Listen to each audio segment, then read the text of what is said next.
Hi everyone, and welcome to another episode of St. Francis TV. I'm Chris, and I wanted to introduce you to my coworker and one of my really good friends, Maggie Volodica. Maggie, how are you? I am well. Well, it is a treat to be with Maggie. I work with her all day, and she is what truly makes this office of engagement and development successful. So, Maggie, I know we have a couple of things to talk about. Maybe you could share with us a little bit about what you do and how you help support our community. Sure, I'd love to. First of all, I get the honor of working with you. It's awesome. You keep everything very engaged. I love working in this office because your energy is so great. I'm not as energetic as you, so I really enjoy that part. I also work for Trish over in HR doing background checks for volunteers, and I work for Mr. Mark in facilities doing billing. And right now, I'm going to tell you what's going on in Advent and Christmas.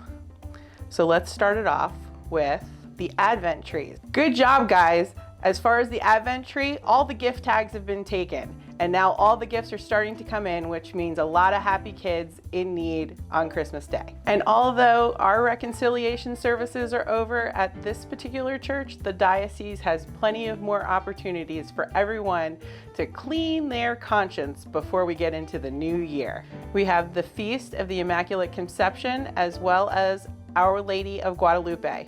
We have lessons and carols with Jim Wall at 7 p.m. on December 22nd. Now we're on to Christmas.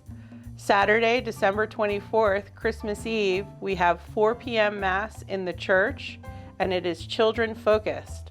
We have a 4 p.m. Mass in the gym, which is also children focused, and a 4 p.m. Mass in Fellowship Hall, which is also children focused. We expect full capacity at each Mass, and the parking lot will be full. We have set a capacity at each location. It will be closed to any additional attendees. There is a 7:30 Espanol Mass in the church and a 10 p.m. Mass in the church that will be live streamed. On Sunday, December 25th, Christmas Day, we have a 9 a.m. and 11:45 a.m. Mass in the church. Then we have Saturday, December 31st, a 5:30 p.m. Mass. Then on Sunday, January 1st, Mary, Mother of God, there is Mass at 7:15, 9 a.m., and 11:45 a.m. There's a peace pole blessing after the 9 a.m. Mass.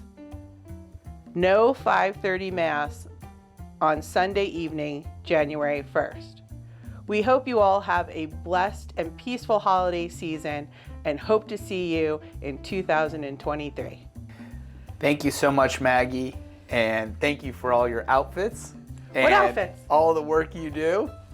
And also, when you get a chance and you see Maggie, if you've gotten an opportunity to walk throughout the Stewardship Center, Maggie's responsible for the Stewardship Center, all the updates, all the messages. So we thought it would be great to be able to have her share all the different things going on at the church here in this episode, as Maggie does for each and every single one of us each and every day. So thank you so much, Maggie.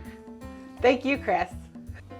And next, we'll be talking with Tim Hetzel of Liturgy to share with us a little bit more about the season of Advent and Christmas. Tim, it's good to see you. It's good to see you too, Chris. And we're here with Tim Hetzel, coordinator of liturgy and sacraments, baptism. I know you do a couple of different things. That's right. Yep.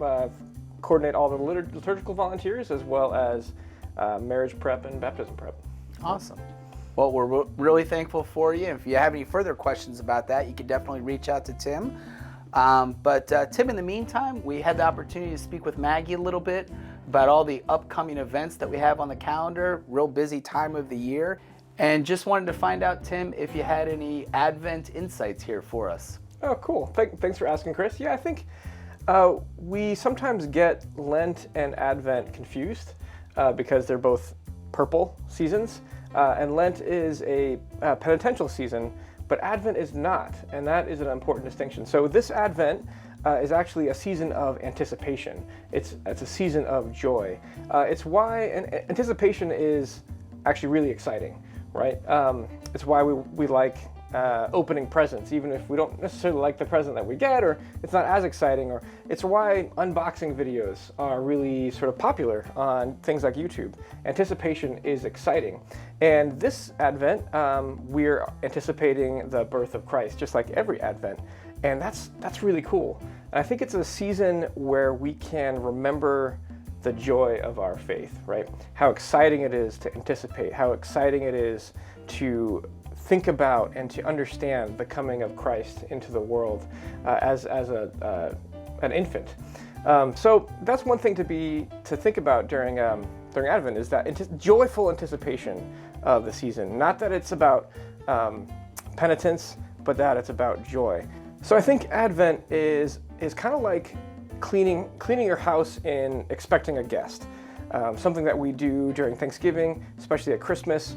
We clean up our house because we are anticipating being together with our family, our friends. We want to make our house look as good as possible, as welcoming as possible, to welcome those guests. We look forward to spending time with them. It's exciting, and so we clean our house to make room for them and to welcome them. And this Advent, it's the same sort of thing. We clean house in terms of our spirit and our soul to make room for the coming of Jesus Christ at Christmas. And so think about this Advent. What are some things that you need to clean in your own spirit, in your own soul, in your own sort of internal house that can make room for Jesus Christ this Christmas? Wow, that's awesome. Thank you so much for sharing, Tim. And I think just listening to you, I know I'm in an anticipatory and joyful season myself, and trust that you all are as well. So from Tim, Maggie, and myself, thank you so much. Wishing you and yours a continued joyous and anticipatory Advent and Christmas season. Thanks so much, and we'll see you soon.